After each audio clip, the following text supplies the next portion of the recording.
الحمد لله نحمده ونستعينه ونستغفره ونؤمن به ونتوكل عليه ونعوذ بالله من شرور أنفسنا ومن سيئات أعمالنا من يهده الله فلا مضل له ومن يضلله فلا هادي له وأشهد أن لا إله إلا الله وحده لا شريك له وأشهد أن سيدنا ونبينا ومولانا محمدا عبده ورسوله صلى الله على سيدنا محمد وعلى آله وأصحابه وسلم تسليما كثيرا فقد قال الله سبحانه وتعالى في محكمه التنزيل والفرقان المجيد بعد أعوذ بالله من الشيطان الرجيم بسم الله الرحمن الرحيم يا أيها الذين آمنوا كلوا من طيبات ما رزقناكم واشكروا لله إن كنتم إياه تعبدون.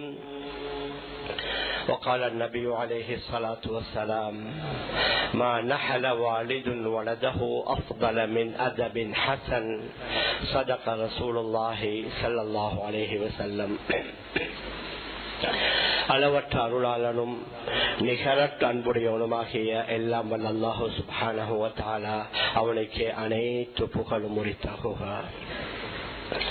அல்லாஹ்வினால் படைத்து உலகத்திற்கு அனுப்பி வைக்கப்பட்ட மனித இனத்திற்கு சீரான நேரான நல்வழியை காட்டுவதற்காக அல்லாஹ்வினால் அனுப்பி வைக்கப்பட்ட நபிமார்கள், ரசூல்மார்கள், தீர்க்கதரிசிகள் அனைவர்களுக்கும் தலைவராக முத்திரையாக இவ்வுலகத்திற்கு அல்லாஹ்வால் அனுப்பி வைக்கப்பட்ட உயிரினுமினிய ரசூலுல்லாஹி ஸல்லல்லாஹு அலைஹி வஸல்லம் அவர்கள் மீதும் அவர்களை தொடர்ந்து பின்பற்றி வாழ்ந்த அத்துணை நல்லடியார்கள் மீதும் அல்லாஹ்வின் சாந்தியும் சமாதானமும் என்றென்றும் உண்டாவதாக. அல்ஹம்துலில்லாஹ். கணேசத்திற்குரிய பெரியார்களே, அன்பிற்குரிய கனவான்களே, சகோதரர்களே, அல்லாஹு சுப்ஹானஹு வ தஆலா நம் அனைவர்களுக்கும் எண்ணற்ற அருட்கொடைகளை, நிஅமத்துகளை, பாக்கியங்களை சொரிந்திருக்கிறான். அவைகளை நாம் எண்ணினோம் என்றால் எண்ணி முடிக்க முடியாத அளவுக்கு பல பாக்கியங்கள், பல அருட்கொடைகள். இவைகளில் மிகவும் பொறுமதி வாய்ந்த ஒரு அருள் செல்வம், ஒரு பாக்கியம் என்றால் குழந்தை செல்வம். இதை அல்லாஹு சுப்ஹானஹு வ தஆலா முழுக்க முழுக்க தன்னுடைய கட்டுப்பாட்டில் வைத்திருக்கின்றான். மனிதர்களுடைய வெளிரங்கமான ஆற்றல்களை வைத்து, திறமைகளை வைத்து, பலன்களை வைத்து, அதிகாரங்களை வைத்து குழந்தையை இதுவரைக்கும் யாரும் பெற்றெடுத்ததில்லை. இது முழுக்க முழுக்க அல்லாஹு சுப்ஹானஹு வ தஆலா தன்னுடைய கட்டுப்பாட்டில் வைத்திருக்கின்றான். அதனால குழந்தைகள் ஒரு வகையில் அருள் பாக்கியம், இன்னும் ஒரு வகையில் குழந்தைகள் ஒரு வகையான சோதனை, ஃபித்னா. இந்த இரண்டையும் அல்லாஹு சுப்ஹானஹு வ தஆலா குர்ஆன்ல கூறுகின்றான். சூரத்துல் கஹ்ஃப்ல அல் மாலு வல் பனூன ஸீனத்துல் ஹயாத்தித் துன்யா, செல்வமும் ஆண் பிள்ளைகளும் இந்த உலகத்துடைய வெளிரங்கமான அலங்காரம். அடுத்த வேறொரு ஆயத்தில் அல்லாஹ் கூறுகின்றான், இன்னமா அம்வாலுக்கும் வ அவுலாதுக்கும் ஃபித்னா, நிச்சயமாக உங்களுடைய செல்வமும் உங்களுடைய குழந்தைகளும் சோதனை. மேலான பெரியார்களே, சகோதரர்களே, அதனால இந்த குழந்தை செல்வம் என்பது ஒரு வகையில அருள், மற்றொரு வகையில அமானிதம். இந்த அமானிதத்தை பாதுகாப்பது ஒவ்வொரு பெற்றோர்களுடைய தார்மீக கடமை. மேலான பெரியார்களே, சகோதரர்களே, அதனால இந்த குழந்தைகள் அவர்களுடைய அமானிதம் என்றால் அவர்களை நல்ல பிள்ளைகளாக வளர்த்து சமூகத்திற்கு விட வேண்டும். சில நேரங்களில் குழந்தை இல்லாதவர்கள் துஆ செய்வார்கள், யா அல்லாஹ் எனக்கு ஒரு நல்ல குழந்தையை தந்தருள்வாயாக. அந்த துஆவை கூட எவ்வாறு கேட்க வேண்டும் என்று நபிமார்களின் மூலமாக அல்லாஹ் நமக்கு சொல்லி தந்திருக்கிறான். ஹஜ்ரத் ஜக்கரியா அலைஹிஸ்ஸலாத்து வஸ்ஸலாம் அவர்களுக்கு ரொம்ப காலமாக குழந்தை இல்லாமல் இருந்தார்கள். அவர்கள் கேட்ட துஆ, ரப்பி ஹப்லி மின் லதுன்க ذُرِّيَّةً طَيِّبَةً, யா அல்லாஹ் உன்னுடைய புறத்திலிருந்து எனக்கு நல்ல, தையிபா என்றால் நல்ல சாலிஹான ஒரு சந்ததியை தந்து விடுவாயாக. அதற்கும் அல்லாஹ் பதில் கூறும் பொழுதும் ஃபனாதத்துல் மலாயிகா வஹுவ காயிமுன் யுஸல்லி ஃபில் மிஹ்ராப் அன்னல்லாஹ யுபஷ்ஷிருக பியஹ்யா, உங்களுக்கு நாங்க யஹ்யா என்ற பிள்ளையை நன்மாராயமாக கூறுகின்றோம். அன்னல்லாஹ யுபஷ்ஷிருக பியஹ்யா முஸத்திகன் பிகலிமத்தின் மினல்லாஹ் வ சய்யிதன் வ ஹஸூரன் வ நபிய்யன் மினஸ் ஸாலிஹீன். மிக முக்கியமான சில பண்புகள், அவர் தலைவராக இருப்பார், பத்தினித்தனம் உள்ளவராக இருப்பார், நபிமார்களில் சாலிஹீன்களாக இருப்பார் என்று அல்லாஹ் சுப்ஹானஹு வ தஆலா அவர் கேட்ட துஆவுக்கு பதிலளித்து நாங்க நல்ல சாலிஹான பிள்ளையை தான் உங்களுக்கு தரப்போகின்றோம். அவர்களுக்குரிய ஆக விசேஷம் என்னன்னா, நான் தான் அவருக்குரிய பெயரை தெரிவு செய்தேன்.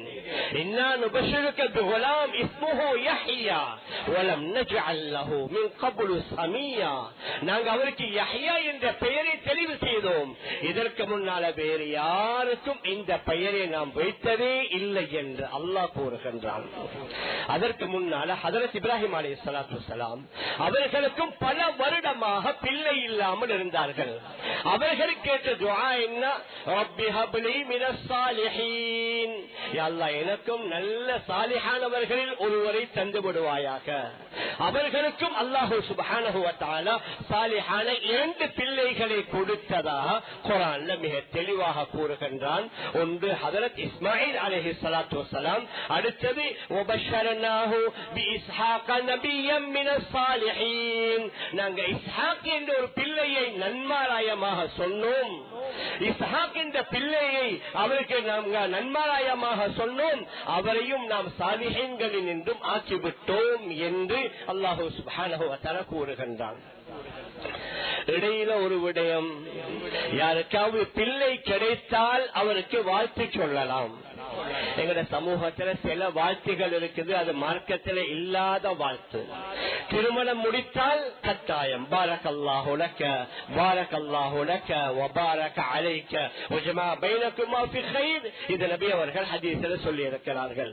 பிள்ளை கிடைத்தால் பாரக்கல்லாஹு லக ஃபில் மவ்ஹூபி லக, உங்களுக்கு ஹிபத்தாக முழுக்க முழுக்க அன்பளிப்பாக கிடைத்த அந்த பிள்ளையில அல்லாஹ் உங்களுக்கு பரக்கத் செய்வானாக. இது ஹதீஸ்ல வந்திருக்குது. இன்னும் சில வாழ்த்துகள் இஸ்லாத்திலேயே இல்ல, அது எங்கட சமீப காலமாக பழக்கத்துல.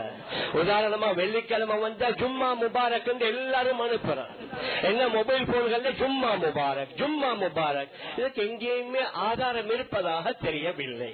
மேலான பெரியார்களே சகோதரர்களே, ஹஜ்ரத் இப்ராஹிம் அலைஹிஸ்ஸலாத்து வஸ்ஸலாம் அவர்களுக்கு அல்லாஹ் சொன்னான், உங்களுக்கு நாங்க இஸ்ஹாக்கையும் தரப்போகின்றோம், இஸ்மாஈலையும் தரப்போகின்றோம். ஜக்கரியா அலைஹிஸ்ஸலாத்து வஸ்ஸலாம் அவர்களுக்கு யஹ்யா என்ற பிள்ளை.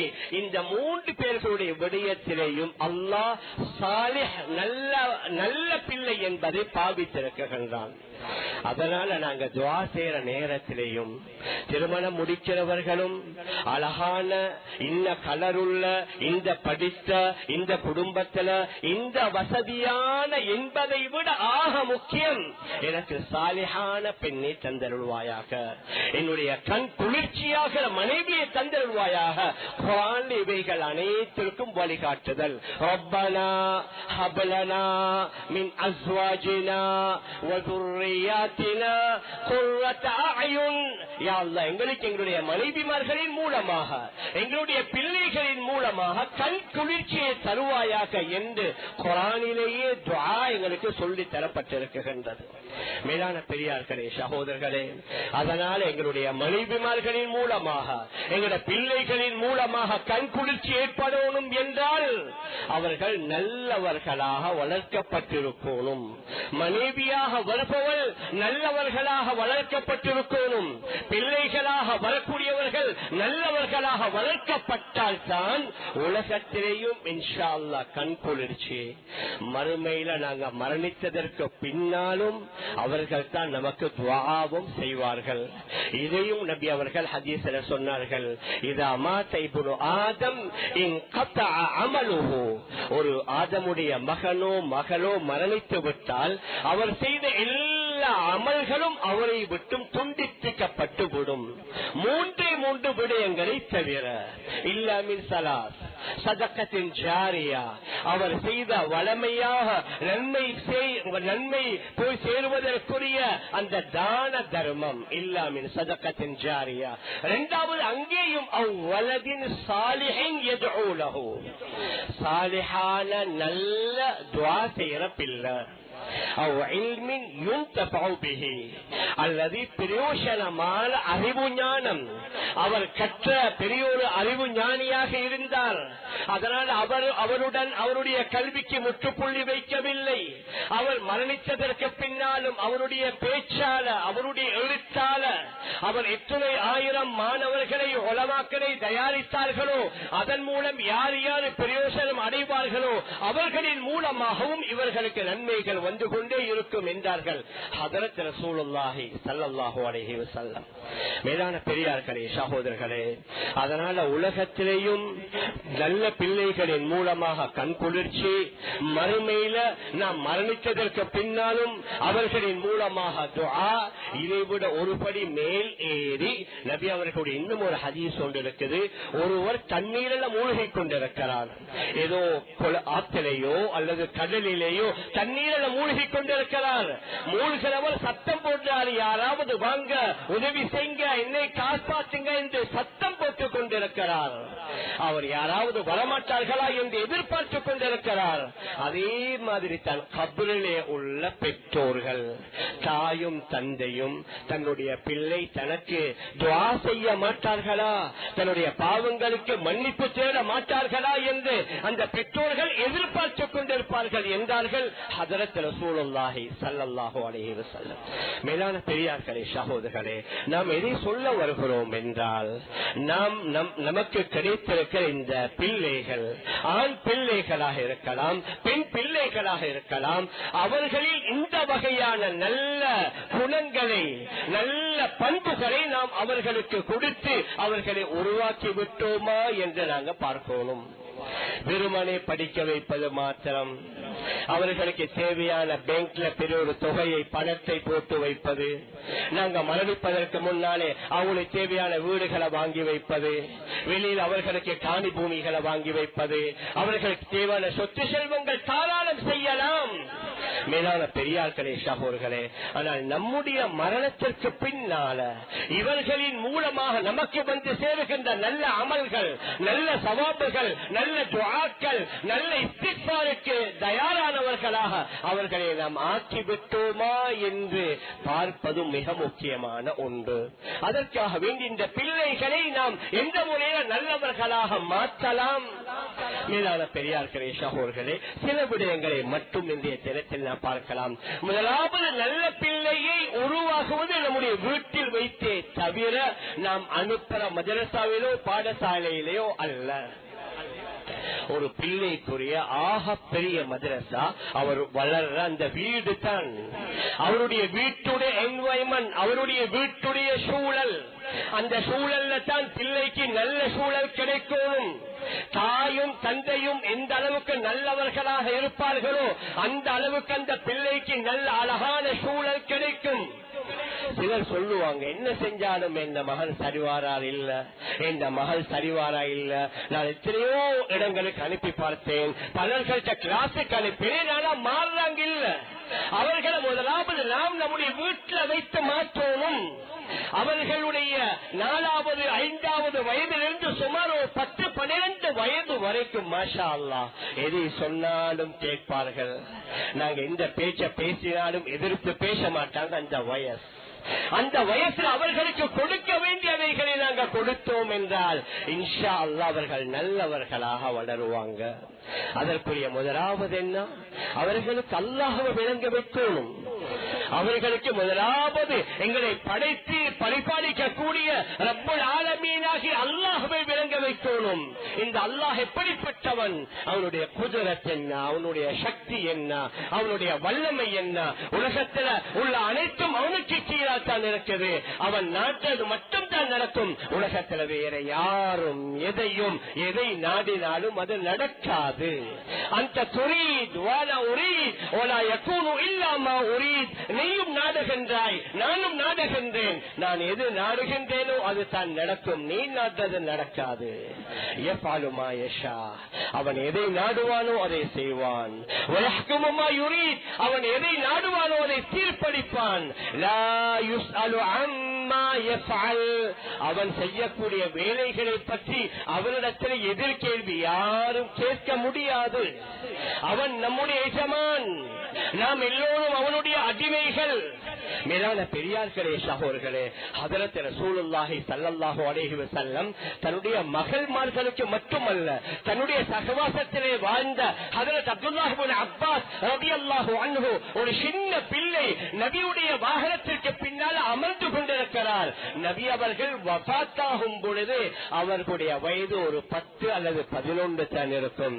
அவர்களை பார்த்து நபி அவங்க சொல்வாங்க, யா குலாம் இன்னி உஅல்லிமுக கலிமாத். யஷ்ருவனே, உனக்கு சில வார்த்தைகளை நான் சொல்லித் தருகின்றேன். யஹ்ஃபதில்லாஹ் யஹ்ஃபதுக. நீ அல்லாஹ்வுடைய கட்டளைகளை பாதுகாத்தால் அல்லாஹ் உன்னை பாதுகாப்பான். யஹ்ஃபதில்லாஹ் தஜிதுஹு திஜாஹக. நீ அல்லாஹ்வுடைய கட்டளைகளை பாதுகாத்தால் அல்லாஹ்வுக்கு முன்னால, உனக்கு முன்னால் அல்லாஹ்வுடைய உதவியை பெற்றுக் கொள்வாய். எவ்வளவு அழகான வார்த்தை. இதா சஅல்த ஃபஸ்அலில்லாஹ். கேட்ட அல்லாஹ்விடத்தில் மாத்திரம் கேளுங்க. வைதா சஅல்த ஃபஸ்தஇன் பில்லாஹ். உதவி தேடினால் அல்லாஹ்விடத்தில் மட்டுமே உதவி தேடுங்கள். எவ்வளவு அழகான வார்த்தை. ஹஜ்ரத் ரசூலுல்லாஹி ஸல்லல்லாஹு அலைஹி வஸல்லம் ஒரு சிறுவன் தான் என்று சொல்லி அவனுடன் கதைகளை கதைத்துக் கொண்டு அவனோட பேசிக்கொண்டு வந்தார்கள். எவ்வளவு அழகான ஆழமான வார்த்தை. ஏன் இந்த குழந்தைகளுடைய உள்ளங்களில் இவைகளை நாங்கள் பதிய வைக்கணும். மேலான பெரியார்களே, சகோதரர்களே, முதலாவது அல்லாஹ்வை பற்றி, அவனுடைய ஹபீப் ஸல்லல்லாஹு அலைஹி வஸல்லம் அவர்களை பற்றி. இந்த நபி அவர்கள் எங்களுக்கு ஆகப்பெரிய நிஅமத். நான் சொன்னேனே, நாமும் நம்முடைய பிள்ளைகளும் ஒரு அருட்கொடை என்று. இதைவிட மிகப்பெரிய பேருபகாரம் தான் இந்த நபி அவர்களை அல்லாஹ் நமக்கு நபியாக அனுப்பினது. லகத் மன்னல்லாஹு அலல் முஃமினீன். அல்லாஹ் பேருபகாரம் செய்து விட்டான் இந்த முஃமினீன்களின் மீது. இது பாஸ ஃபீஹிம் ரசூலன். அவர்களிலிருந்தே ஒரு ரசூலை அனுப்பியதற்காக. அதனால் அந்த ரசூலை பற்றியும் எங்கட பிள்ளைகள்கிட்ட சொல்லணும். நபி அவர்களுடைய 40வது வயதிலிருந்து 63வது வயது வரைக்கும் அவர்களுடைய வாழ்க்கை, அவர்களுடைய பிறப்பு, அவர்களுடைய இளமை, அவர்களுடைய திருமணம், நுபுவத்திற்கு பின்னால அவர்களுக்கு ஏற்பட்ட நஷ்டங்கள், அவர்களுக்கு கொடுக்கப்பட்ட சோதனைகள், அல்லாஹ்வால கொடுக்கப்பட்ட வெற்றிகள், இவைகளை கொஞ்சம் கொஞ்சமாக ரபியுல் அவ்வல் மாதத்துல சில இடங்கள்ல சீரா என்று நாங்க கேட்டோம். அது ரபியுல் அவ்வல் மாதத்திற்கு மட்டுமல்ல, ஒவ்வொரு நாளும் எங்கட பிள்ளைகளுடைய காதுல அந்த நபியுடைய சீரா சொல்லப்படணும். அதன் மூலம் நபியுடைய மஹப்பத் அவர்களுடைய உள்ளங்கள்ல ஏற்படும். அதை விட நல்ல இஸ்லாமிய தலைவர்கள் வந்திருக்கிறார்கள். யாரும் கோபித்துக் கொள்ள வேணாம். சில நேரங்கள்ல சில அறிஞர்கள் பேசுற நேரத்தில் எடுத்ததற்கெல்லாம் மாற்று மதத்துடைய மிக முக்கியமான சாதனையாளர்களுடைய பெயரை சொல்லுவாங்க. அவர் இதை கண்டுபிடித்தாரு, இவர் இப்படி செஞ்சாரு, இவர் 100 முறை தோத்தாரு, 101வது முறைத்தான் வெற்றி பெற்றாரு, முயற்சியை விடல. நான் என்ன சொல்றேன்டா, எங்களுடைய இஸ்லாமிய அறிஞர்களில் பல 100 அல்ல, பல 1000 அறிஞர்கள். அவர்கள் செய்த சாதனைகள், அவர்கள் செய்த புரட்சிகள், அவர்கள் செய்த தியாகங்கள் எங்களுக்கு எக்கச்சக்கமாக இருக்கிற நேரத்தில் நாம் இவர்களை விட்டுட்டு ஏன் இஸ்லாத்தை ஏற்றுக்கொள்ளாத, அல்லாஹ்வை நம்பாத, ஷிர்க்ல, குஃப்ர்ல அல்லது அல்லது கடவுளே இல்லை என்று சொல்லக்கூடிய நாஸ்திக கொள்கையிலே உள்ளவர்களை நான் ஏன் முன்னுதாரணமாக சொல்ல வேண்டும்?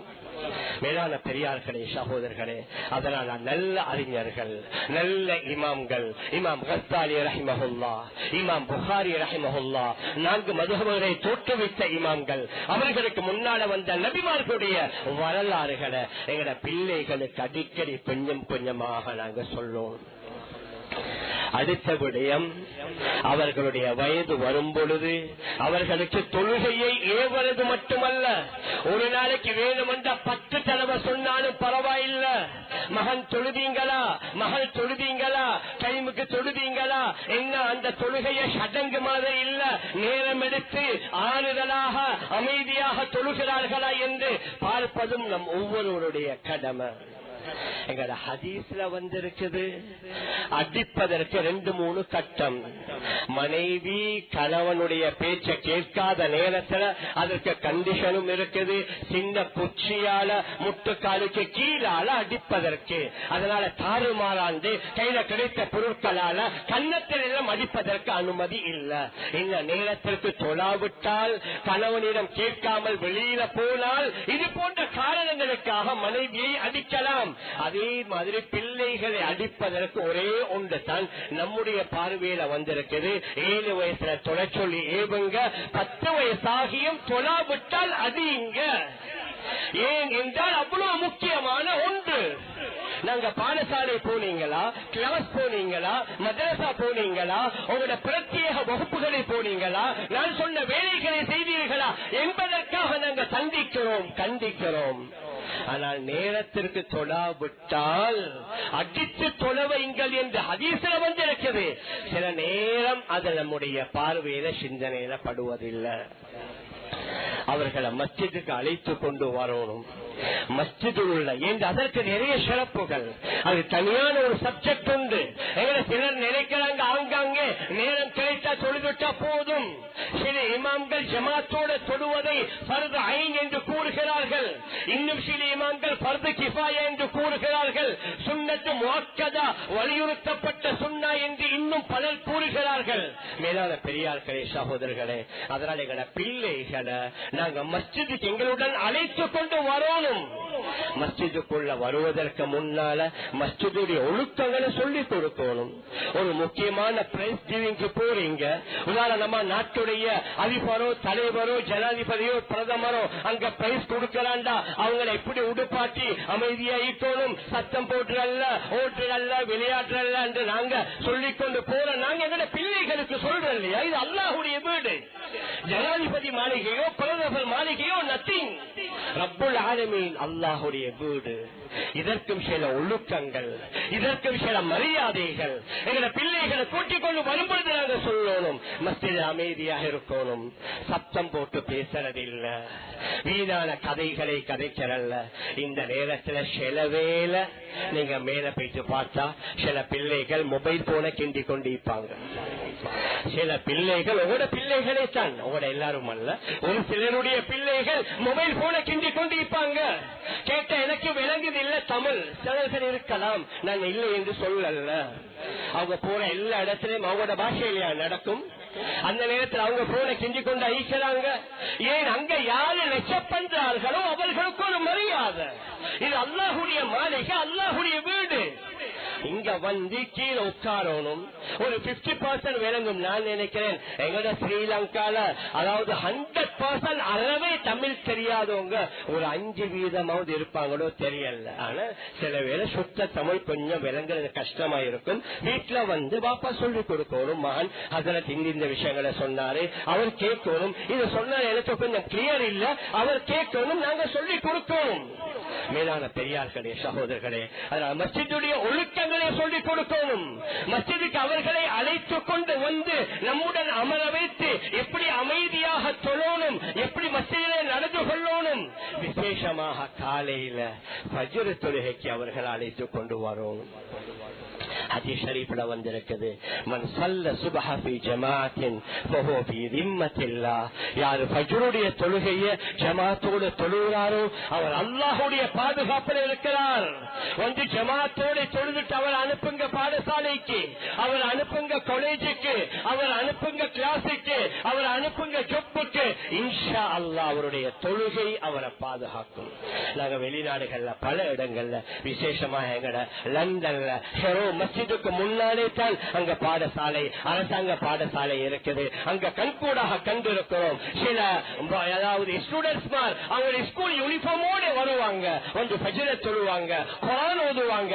ஹாஃப் அன் அவர் ஒரு 1 hour குர்ஆன் ஓதிட்டு இப்ப பாடசாலை போகிறார்கள். அவங்களோட வாப்பாமார் சொல்லுவாங்க, மாஷா அல்லாஹ் எங்கட பிள்ளாண்டா அவருடைய விடயத்தில் எங்களுக்கு எந்த பயமும் இல்லை. ஏன்? அவருடைய தொழுகை அவரை பாதுகாக்குது, அவர் ஓதிய அந்த குர்ஆன் அவரை பாதுகாக்குது. மேலான பெரியார்களே சகோதரர்களே, அதனால நாங்க ஃபஜ்ருடைய தொழுகையை ஆண்கள் வீட்டில் ஜமாத், ஆண்கள் பள்ளிக்கு வந்து நம்முடைய வயது வந்த மகன்மார்கள் அழைத்து கொண்டு வரணும், அவர்களை குர்ஆன் ஓத வைக்கணும். நிறைய பேர் வீட்டுல ஷைத்தானுடைய பிரச்சனை, சிஹர், சூனியம் என்ற லட்சக்கணக்கில் செலவழிக்கிறாங்க. எங்க நாட்டில் உள்ளவங்களும் அநேகமாக யார்கிட்ட சிகிச்சைக்கு போறாங்களோ போறவங்க எல்லாம் சொல்லாமல் இல்ல, ஒளி செஞ்சிக்கு, உங்களுக்கு குடிக்க தந்திக்குது, உங்களை கடக்க வச்சிக்குது, உங்களோட வீட்டுல புதைச்சிக்குது. மேலான பெரியார்களே சகோதரர்களே, நாங்க எங்கட வீட்டுல குர்ஆன் ஓதிரோம் ஜின் ஷைத்தான்கள் நெருங்க மாட்டாங்க. ஹதீஸ்ல வருது, இக்ரஹு சூரத்துல் பக்கரா, சூரத்துல் பக்கராவை ஓதுங்க, ஃபஇன்ன அஹ்தஹா பரக்கா, அதை எடுப்பது மிகப்பெரிய பரக்கத், வ தர்கஹா ஹஸ்ரா, அதை விடுவது மிகப்பெரிய நஷ்டம். வலா யஸ்ததிஉஹா அல் பத்தலா, சூனியக்காரர்கள் அதை நெருங்க முடியாது. வீட்டுல சத்தமா குர்ஆன் ஓதுங்க. வீட்டுல நாங்க எங்கட வீட்டுல ஆண்களும் ஓதலாம், பெண்களும் ஓதலாம். எங்கட வயது வந்த மகன்மார்களை ஓத வைப்போம். அவர்கள் அந்த குர்ஆன் அவர்களை பாதுகாக்கும். நபியுடைய ஒரு தெளிவான ஹதீஸ், நபி அவர்கள் சொன்னார்கள், சதகூனு ஃபிதன், வெகு விரைவில் பல ஃபித்னாக்கள் வரும். சஹாபாக்கள் கேட்டார்கள், ஃபமல் மக்ரஜு மின்ஹா யா ரசூலல்லாஹ், அல்லாஹ்வுடைய ரசூலே அதிலிருந்து நாங்க எப்படி வெளியாகலாம், அந்த ஃபித்னாவிலிருந்து நாங்க எப்படி வெளியாகலாம், எங்களை பாதுகாக்கலாம்? நபி அவர்கள் சொன்னார்கள், கிதாபுல்லாஹ், அல்லாஹ்வுடைய கலாமாகிய குர்ஆனை பற்றி பிடிங்க. அந்த குர்ஆனுடன் அவர்கள் இணைந்தால் குர்ஆன் அவர்களை பாதுகாக்கும். மேலான பெரியார்களே சகோதரர்களே, அல்ஹம்துலில்லாஹ் நம்முடைய சமூகத்தில் பல பெற்றோர்கள் இருக்கிறாங்க, இவைகளை செய்து வராங்க, தன்னுடைய பிள்ளைகளை மஸ்ஜிதுக்கு அழைத்து கொண்டு வராங்க, குர்ஆனோடு இணைத்திருக்கிறாங்க. மாஷா அல்லாஹ், சந்தோஷம். ஆனால் இன்னும் சிலர்கள் அவர்களுடைய பழைய அமைப்பிலேயே தகர்த்து கொண்டிருக்கிறார்கள். அவங்க நினைக்கிறாங்க, பிள்ளைக்கு நல்ல கிளாஸ், பிள்ளைக்கு நல்ல ஸ்கூல், அவருக்கு நல்ல யூனிஃபார்ம், அவருக்கு தேவையான எல்லாத்தையும் நாங்க ஏற்பாடு செஞ்சு கொடுத்துட்டோம்டா எங்கட கடமை முடிஞ்சு. அதோட முடியல. நான் ஆரம்பத்துல சொன்னேனே, அவரை சாலிஹானவர்களாக ஆக்குவதற்கு முதலாவது வீட்டுடைய என்வால்மெண்ட் தேவை. கணவன் மனைவிக்கு மத்திய பிரச்சனை வந்தாலும் பிள்ளை மகனுக்கு முன்னால் அடக்கி வாசிக்கணும். அந்த நேரத்தில் கோபத்தை நாங்க விழுங்கி கொள்ளணும். வாப்பாவோ மாப்பிளையோ வெளியில வந்து நேரம் கோபம் போற வரைக்கும் இருக்கணும். ஆனா அது நடக்கவில்லை. எந்த மகனுக்கு முன்னால நான் எப்படி கோபப்படாம இருக்கிறது? என்னுடைய மனைவிக்கு கோபம் வந்தா எனக்கு கோபம் வரும். பேசுற மேலான பெரியார்களே சகோதரர்களே, இல்ல இந்த முதலாவது அவங்க பார்த்து படிக்கிறது எங்கள்கிட்ட தான். உம்மாவும் வாப்பாவும் எப்படி, அவங்க எப்படி அன்பாக இரக்கமா இருக்கிறாங்க இதையும் பார்ப்பாங்க. அவங்க எப்படி சண்டை பிடிக்கிறாங்க, எப்படியான வார்த்தைகளை யூஸ் பண்றாங்க, எப்படியான வேர்டுகளை அவங்க பாவிக்கிறாங்க. நீங்க சாதாரணமா பார்க்கலாம். எந்தெந்த குடும்பத்துல தாய் தந்தையர்களுக்கு மத்தியில சண்டை சச்சரவோ அந்த வீட்டுல வளர்ற பிள்ளைகள் அதை விட மோசமானவர்களா தான் இருப்பாங்க. மேலான பெரியார்களே சகோதரர்களே, அதனால பிள்ளைகள் இருக்கிற நேரத்தில் நாங்க கொஞ்சம் அடக்கணும், எங்களோட கோபத்தை அடக்கி கொள்ளணும். நாங்க தவறா பேசினா எங்களோட பிள்ளைகள் அதை விட மோசமாக வருவாங்க. அவர்களுக்கு நல்ல பண்பாடுகளை சொல்லிக் கொடுக்கணும், நாகரீகங்களை சொல்லிக் கொடுக்கணும், மரியாதையா நடந்து கொள்ற முறையை சொல்லிக் கொடுக்கணும். வெளியில வந்தா எல்லாத்தையும் மதிக்கணும், பெரியவர்களை மூத்தவர்களை மதிக்கணும், ஏழை எளியவர்களை கண்டு முகத்தை திருப்பி கொண்டு போறல்ல, நேரம் இல்ல. குர்ஆன்ல அல்லாஹ் பல நபிமார்கள் தன்னுடைய பிள்ளைகளுடன் எப்படி நடந்தார்கள். ஹதரத் இப்ராஹிம் அலைஹிஸ்ஸலாத்து வஸ்ஸலாம், ஹதரத் இஸ்மாயில் அலைஹிஸ்ஸலாத்து வஸ்ஸலாம் அவர்களுடன் எப்படி, ஹதரத் அதே மாதிரி நம்முடைய தலைவர் நபி ஸல்லல்லாஹு அலைஹி வஸல்லம் அவர்களுடைய பிள்ளைகளுடன் எப்படி, ஹதரத் லுக்மான் அலைஹிஸ்ஸலாத்து வஸ்ஸலாம் அவர்கள் தன்னுடைய பிள்ளைக்கு செய்த அறிவுரைகளையே குர்ஆன்ல பல ஆயத்துகள் அல்லாஹ் கூறுகின்றான். அந்த சூராவுக்கு சூரா லுக்மான் என்றே ஒரு பெயரை வைத்திருக்கின்றான். அல்லாஹ் அவர்கள் சொன்னதாக கூறுகின்றான், யா புனைய அக்கிமிஸ் ஸலாத், அங்கேயும் தொழுகையை நிலைநாட்டுங்கள், வஅம்ரு பில் மஅரூஃப், நல்ல விஷயங்களை பேசுங்க, வன்ஹா அனில் முன்கர், தவறு நடக்கும் பொழுது அதை தட்டி கேளுங்க, வஸ்பிர் அலா மா அஸாபக், சோதனைகள் வரத்தான் செய்யும், அந்த சோதனையில பொறுமையாக இருங்க. சின்ன பிள்ளையிலேயே நீங்க சொகுச பழக்கிடாதீங்க. சின்ன பிள்ளை இவர் பாவம், அதனால நீங்க சொகுசுக்கு பழக்கினீங்க, ஆடம்பரத்துக்கு பழக்கினீங்க. உங்கள்கிட்ட வறுமை வந்தாலும் அவர்கள் அந்த சொகுசு அவர்களால விட முடியாது. சின்ன பிள்ளையில கொஞ்சம் கஷ்டப்படணும், கொஞ்சம் சிரமப்படணும். நான் கஷ்டப்பட்ட மாதிரி எங்க பிள்ளைய கஷ்டப்பட வைக்க மாட்டேன் என்பது என்னுடைய பார்வையில தவறு. நான் கஷ்டப்பட்ட மாதிரி என்னுடைய பிள்ளையும் கஷ்டப்பட்டு வந்தால் தான் அவருக்கு செல்வம் வந்தா அதனுடைய பொறுமதி அவருக்கு கிடைக்கும். வஸ்பிர் அலா மா அஸாபக், உனக்கு வார சோதனைகளை பொறுமையாக இந்த தாலிக மின் அஸ்பில் உமூர், இது ஆக மிக முக்கியமான விடயம் என்று சொல்லிவிட்டு சமூகத்துடன் எப்படி பழகணும், சமூகத்துடன் எப்படி நீங்க பழகணும். வலா துஸைர் கத்தக லின்னாஸ், மக்களை விட்டும் உங்களோட முகத்தை திருப்பிக் கொள்ளாதீங்க. அதாவது கர்வத்தினால பெருமையினால முகங்களை திருப்பிக் கொள்ளாதீங்க. கர்வம் பிடித்தவர்களாக பூமியில நடக்காதீங்க. இன்னல்லாஹ லா யுஹிப்பு குல்ல முக்தாலின் ஃபகூர், பெருமை அடித்து ஆணவத்துடன் தெரியக்கூடியவர்களை அல்லாஹ் ஒருபோதும் நேசிப்பதில்லை. எவ்வளவு அழகான வழிகாட்டுதல்கள் உலகத்தில் வேற எந்த மார்க்கத்திலாவது இருக்குமா? நடையில நடுநிலைமை கையாளுங்க, அமைதியாக நடவுங்க, சப்தத்தை கூட தாழ்த்தி கொள்ளுங்க.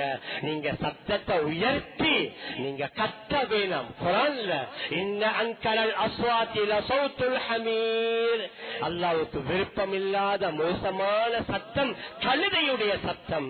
அதனால உங்களோட பேச்சு எப்படி அமையணும், உங்களோட நடை எப்படி அமையணும், உங்களோட முகத்தை எப்படி வைக்கணும். மேலான பெரியார்களே சகோதரர்களே, எங்களோட உம்மா வாப்பா இதெல்லாம் எங்களுக்கு சொல்லி தந்தாங்க. ஒரு 40-50 வருடங்களுக்கு முன்னால இந்த சபையில் உள்ளவர்கள் நான் நினைக்கிறேன் 50% மேற்பட்டவர்கள் எங்கேயாவது நாங்க நாட்டு சைட்ல சின்ன பிள்ளைகளாக இருந்து அந்த ஊர் பாடசாலைகள்ல படித்து இப்ப கொழும்புக்கு வந்து அல்ஹம்துலில்லாஹ் செட்டில் ஆகி வீடு வாசல வாங்கி இருக்கிறோம். அந்த 40-50 வருடங்களுக்கு முன்னால எங்களோட உம்மா வாப்பா எப்படி எங்களை வளர்த்தாங்க, எங்களுக்கு எப்படி சொல்லி தந்தாங்க. அவங்க மாஸ்டர்ஸ் இல்ல, அவங்களோட PhD இல்ல, அவங்களோட டிகிரி ஹோல்டர் இல்ல, அவங்க 5ஆம் வகுப்பு 6ஆம் வகுப்பு படித்தவர்கள்.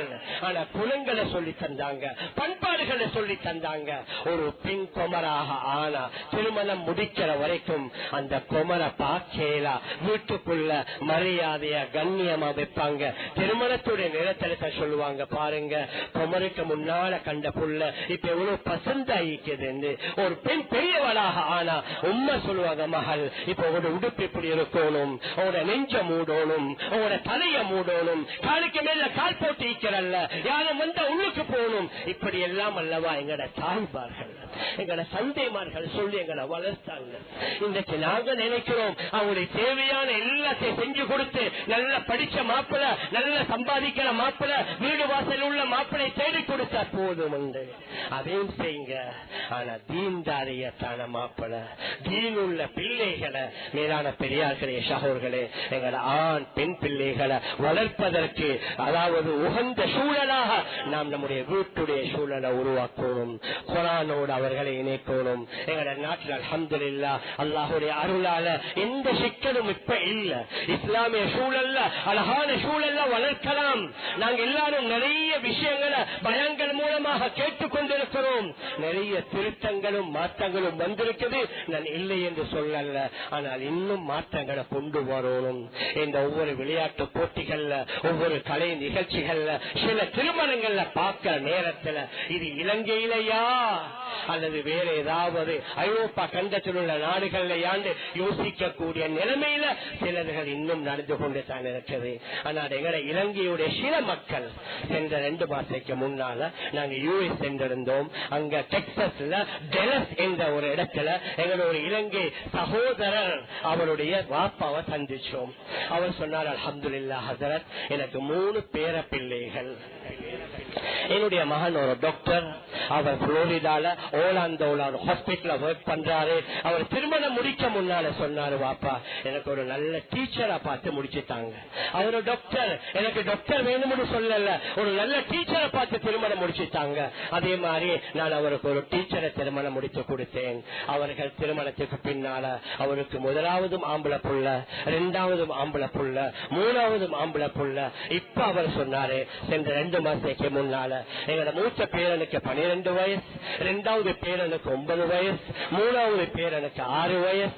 காலையில 8 மணியோட அந்த 3 பேர்களையும் நல்லா குளிப்பாட்டி பிரேக்பாஸ்ட் கொடுத்து உம்மா என்ன செய்வாங்க, வீட்டிலேயே ஒரு ஸ்கூல் மாதிரி வச்சு 8 to 12 ஹோம் ஸ்கூல். உம்மா என்ன செய்யறாங்க, அந்த 3 ஆம்பளை பிள்ளைகளுக்கு ஸ்கூல்ல படிப்பிக்கிற எல்லா சப்ஜெக்டையும் படிப்பிக்கிறாங்க. ஒரு 12-12:30 அவங்களுக்கு இப்ப ஒரு சின்ன ஆஃப் ரிலாக்ஸ், அவங்க புகர் தொட வைக்கிறாங்க. அதற்கு பின்னால லஞ்ச் எடுக்கிறாங்க, ஓய்வு கொடுக்கறாங்க. சரியா 4 மணிக்கு வாப்பா ஹாஸ்பிட்டல் இருந்து வாராரு. வரும்பொழுது இவங்க 3 மணிக்கு குரான் எடுத்து உட்காரணும். 4 மணிக்கு டாக்டர் வாப்பா வந்து 3 பிள்ளைகள்கிட்ட குரான பாடம் கேட்கிறாரு. மூத்த பிள்ளைக்கு 9 ஜுஸு பாடம், 2வது பிள்ளைக்கு 6 ஜுஸு பாடம், 3வது பிள்ளைக்கு 3 ஜுஸு பாடம். நான் எதை சொல்ல வரேன்டா, எங்கட நாட்டுல வளர்ந்து அந்த அமெரிக்காவுல, புளோரிடாவுல, ஓலாந்தோல அந்த சூழல்ல வாழ்றவங்க இப்படி அவர்களுடைய பிள்ளைகளை வளர்க்கலாம் என்றால் ஏன் எங்கட பிள்ளைகள் எங்களுக்கு வளர்க்க இயலாது? நாங்க மனுஷ வைக்கணும், எங்களால முடியும் உண்ட சிரமம் இல்லை. இறுதியாக ஒரே ஒரு விஷயம், இந்த பிள்ளைகள் நல்ல பிள்ளைகளாக வளரணும் என்றா அவர்களுக்கு ஹலாலான உணவை கொடுக்கணும். குர்ஆனிலே அல்லாஹ் தெளிவாக கூறுகின்றான், யா அய்யுஹல்லதீன ஆமனூ குலூ மின் தய்யிபாத்தி மா ரஸக்னாகும், ஈமான் கொண்டவர்களே நாம் தந்தவைகளில் சுத்தமானவைகளை சாப்பிடுங்க, நல்லவைகளை சாப்பிட்டு நீங்க நன்றி செலுத்துங்க. நான் எதை சொல்ல வாரேன்டா, எங்களுடைய சம்பாத்தியம் நல்லம், நாங்க 100க்கு 100 ஹலாலா சம்பாதிக்கிறோம். பேங்கோட எந்த தொடர்பும் இல்ல, ஓடியில இல்ல, வேற எதிலுமே இல்ல. ஆனா எங்கட ஹலாலான பணத்தால நாங்க வாங்குற பொருள் அது 100க்கு 100 ஹலாலான்னு பார்க்கணும். நாங்க சிலவேளை சிக்கன், பீஃப், மட்டன் அதெல்லாம் ஹலால பார்த்து வாங்குவோம், எங்கட வீட்டுல சமைப்போம், அது பிரச்சனை இல்லை. ஆனா ஒரு கவலையான விடயம், சமீப காலமாக எங்களோட உங்கள் அதிகமானவங்க இந்த ஃபாஸ்ட் ஃபுட்டுக்கு பழகிட்டாங்க. இந்த ஃபாஸ்ட் ஃபுட் அவங்களோட போன் எடுத்தாச்சு, எங்க புதிய ரெஸ்டாரண்ட் வந்திருக்குது, எங்க புதிய புதிய மெனு வந்திருக்குது, ஆர்டர் பண்ணினா ஹாஃப் அன் அவர்ல வீட்டுக்கு வருது. ஆனால் இந்த சாப்பாடு எந்த அளவுக்கு அவங்க செலவேல ஹலால் என்று போட்டு இருப்பாங்க, ஆனால் அவங்களுடைய வியாபாரத்திற்காக வேண்டி போட்டு இருப்பாங்க. மேலான பெரியார்களே, சகோதரர்களே, சமீப காலத்துடைய நிறைய வைத்தியர்கள் சொல்றாங்க, இந்த ஃபாஸ்ட் ஃபுட் மூலமாகத்தான் அதிகமான நோய்கள், குடல்ல ஏற்படக்கூடிய நோய்கள், சில பிரைன் சம்பந்தமான நோய்கள் கூட ஏற்படுது. இவைகள் அனைத்தை விட இந்த இதுல இதை சாப்பிடுவதன் மூலமாக இவருக்கு அமல் இபாதத்தில் உற்சாகம் ஏற்படுவதில்லை. ஏன்? நாங்க ஒன்ன மறக்க கூடாது, சம்பாத்தியமும் ஹலால், அதால வாங்குற பொருளும் ஹலால், அந்த பொருளை சமைக்கிறவர்களும் நல்லவர்களாக இருக்கணும். நாங்க பார்க்கலாம், எங்களோட வீடுகள் உள்ள பெண்மணிகள், எங்களோட முந்தி, எங்களோட உம்மா, எங்களோட உம்மா, இப்ப இருக்கிற இந்த இதெல்லாம் அவங்கள்ட்ட இருந்துச்சா, இந்த பொருட்கள் எல்லாம் இருந்துச்சா, சும்மா சாதாரணமாக அந்த விறக வச்சு அடுப்புல வச்சு சமைத்து தருவாங்க. எவ்வளவு ருசி, எவ்வளவு டேஸ்ட் ஆயிட்டும். ஏன்? அவங்களோட அந்த அமல், அவங்களோட அந்த தஹஜ்ஜு தொழுக, அவங்களுடைய அந்த சுபஹ் தொழுக, அதற்கு பின்னால செய்யற திக்ர், அதற்கு பின்னால் அவர்கள் ஓதுற குர்ஆன். இப்ப கூட நிறைய சகோதரர்கள் ஜமாத்துல போறாங்க. அவர்கள் முழுக்க முழுக்க மஸ்ஜிதுல தான் இருக்கிறாங்க. அவர்கள் சமைக்கிற சாப்பாடு சாப்பிட்டு பாருங்க, எவ்வளவு டேஸ்ட் ஆயிட்டு. அவங்க எல்லாம் செஃப்மார் அல்ல, அவங்க எல்லாம் படித்த சமையல்காரர்கள் அல்ல. ஆனால் அங்க மஸ்ஜிதுடன், அமலுடன், இபாதத்துடன் இணைந்து அவர்கள் சமைக்கிறாங்க. அந்த அமல் இபாதத்துடைய அசர் நிச்சயமாக அவர்கள் சமைத்த உணவுல ஏற்படத்தான் செய்யும். அதனால தான் நாங்க சொல்ல வாரோம், எப்பயாவது ஒரு ஆசைக்கு வெளியிலிருந்து ஆர்டர் பண்ணி சாப்பிட்டா பரவாயில்லை. ஆனா இப்ப சர்வ சாதாரணமாக எங்களோட பெண்மணிகள் சோம்பேறிகள் ஆகிட்டாங்க. எல்லாமே வந்துருச்சு. எங்களுக்கு என்னென்ன சமைப்பதற்கு தேவையா அத்தனையும் எங்களோட வீட்டுல இருக்குது. ஆனா இப்படி கிழமையில 2 நாள் 3 நாள் 4 நாள் நாங்களே பெருமையா சொல்ற, எங்களோட மகன் ரைஸ் சாப்பிட மாட்டாரு, அவரு அதாவது பிஸ்ஸா தான், அவருக்கு பன் தான், அவருக்கு அதுதான் பிடிக்கும், அவருக்கு இது பிடிக்காது. நாங்க பழக்கி விட்டது. சின்னத்தை எப்படி எங்களோட உம்மமார் எங்களை பழக்கினாங்க, எங்களோட சந்தைமார் எங்களை எப்படி பழக்கினாங்க, எங்களோட பிள்ளைகளை நாங்க பழக்கிற மாதிரி தான் அவர்கள் வளருவாங்க. நான் கூடாதுன்னு சொல்லல. ஆனால் அங்கே சமைக்கிற அந்த செஃப்மார், அவர் முஸ்லிமா நுண் முஸ்லிமா, முஸ்லிம் என்றா சிறுநீர் கடிச்சு சுத்தம் செஞ்சிருப்பாரா, அவர் பச்சரை தொழுதிருப்பாரா, இஷா தொழுதிருப்பாரா, வேலை செஞ்சு நைட் பூரா ட்ரிங்க்ஸ் அடித்து விட்டு மதுபானத்தை அருந்தி விட்டு வேற தவறான வேலைகளை செய்து விட்டு அவர் வந்து சமைத்தால் அந்த உணவுல பரக்கத் எப்படி ஏற்படும்? ஒரே ஒரு விஷயத்தை மட்டும் சொல்லி நான் முடித்துக் கொள்கின்றேன். இமாம் ஷாஃபிஈ ரஹிமஹுல்லாஹ் மிக முக்கியமான ஒரு அறிஞர். அவரிடத்துல படித்தவர் தான் இமாம் அஹ்மது இப்னு ஹம்பல் ரஹ்மத்துல்லாஹி அலைஹி. ஒரு தடவை தன்னுடைய உஸ்தாத பார்க்க மாணவர் வருகிறார் வீட்டுக்கு.